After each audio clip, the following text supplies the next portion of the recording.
benim, Adidas benim. Geceleri parlar torşinlerim.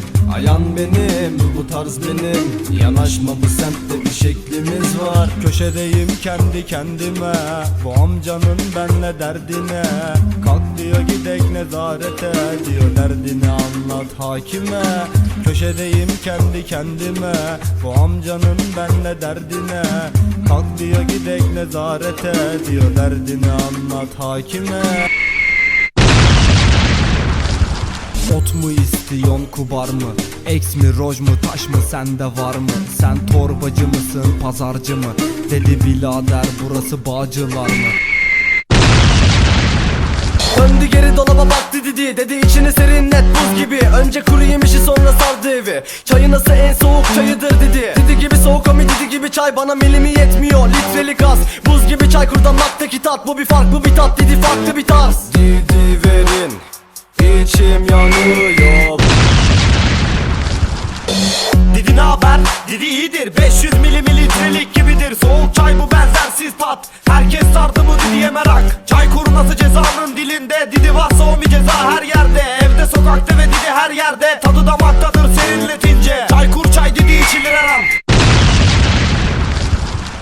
Bağcılar ayanları, meşhur çatlayanları.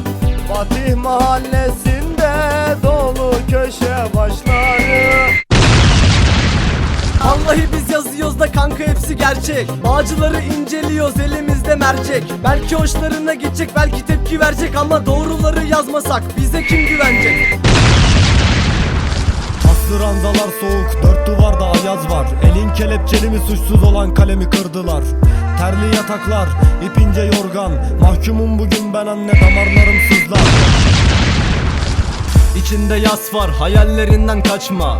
Herkes hata yapar umudunu kırma. Işıkları kapatma gardiyan. Korkar oldum karanlıktan. Göz pınarlarım kurudu sessizce ağlamaktan. Küçük bir pencerem var dünyalar sığmaz. Gökyüzünde güneş yok kuşlar uğramaz. Nefes sesin yankı yapar onca sesin arasında. Sayılı zaman geçmiyor.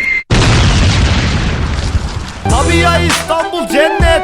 Hadi gel bana doğru bu keyfime ses ver. Bağcılar bizim sen de bir yad et. Alayına fuck you ne oldu birader? Alemin derdi yine geri geldi. Merhaba Giran abi kim seni gerdi? Düşmeyin zarfa göt olmuş alem şu dil yüzünden.